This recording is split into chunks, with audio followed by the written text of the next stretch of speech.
رات کے 10 بجے ہیں۔ السلام علیکم، یہ ریڈیو پاکستان ہے۔ شفیق الرحمان سے خبریں سنیے۔ اہم خبروں کا خلاصہ۔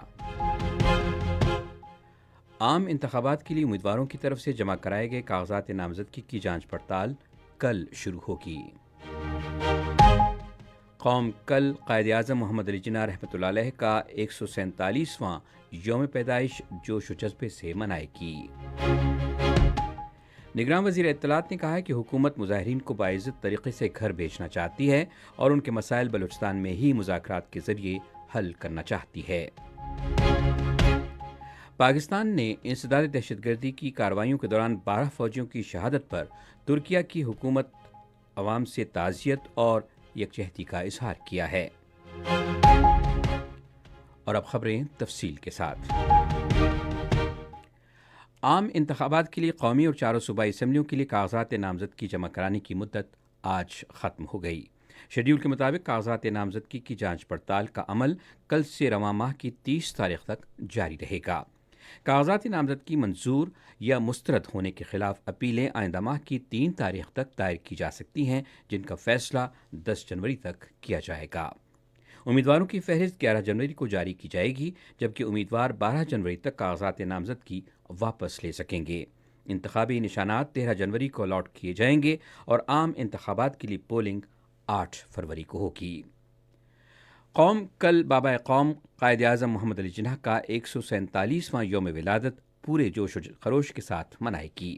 دن کا آغاز وفاقی اور صوبائی دارالحکومتوں میں توپوں کی سلامی کے ساتھ ہوگا، جس کے بعد کراچی میں قائد اعظم محمد علی جناح کے مزار پر گارڈز کی تبدیلی کی پروقار تقریب ہوگی۔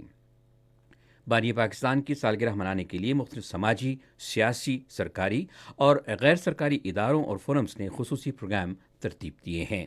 پروگراموں کے شرکاء قیام پاکستان کے لیے بانی پاکستان کی انتھک جدوجہد اور بصیرت افروز قیادت پر ان کو خراج عقیدت پیش کریں گے۔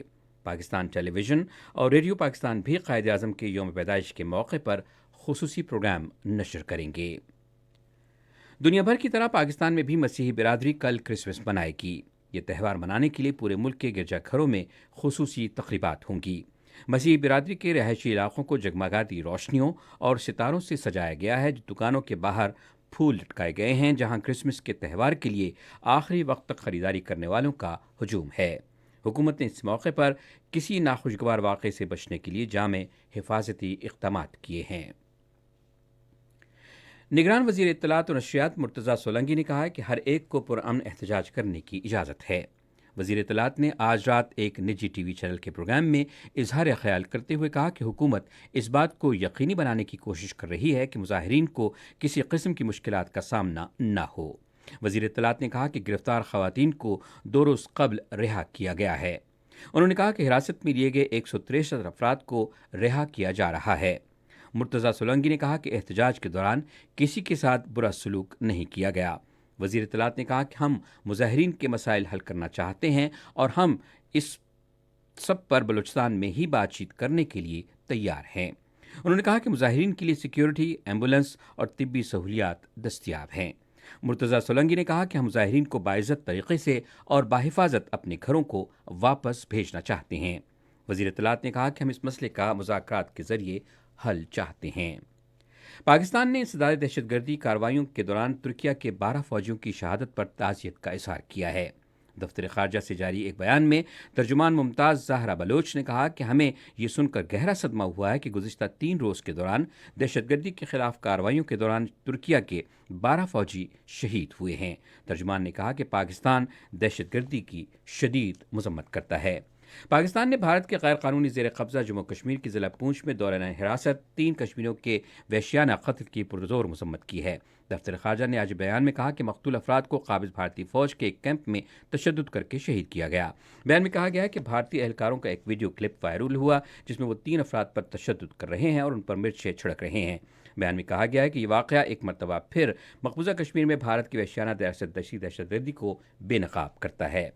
کراچی میں پاک بحریہ کے شوٹنگ رینج PNS بہادر میں 7ویں chief of naval staff open shooting championship کی اختتامی تقریب منعقد ہوئی۔ پاک بحریہ کے سربراہ ایڈمرل نوید اشرف نے مہمان خصوصی کی حیثیت سے تقریب میں شرکت کی۔ اسی کے ساتھ خبریں ختم ہوئیں۔ مزید خبروں اور تجزیوں کے لیے آئیے ہماری ویب سائٹ پر، پتہ ہے radio.gov.pk، اور فیس بک کے link radio Pakistan news official پر براہ راست ویڈیو اسٹریم بھی ملاحظہ کیجیے۔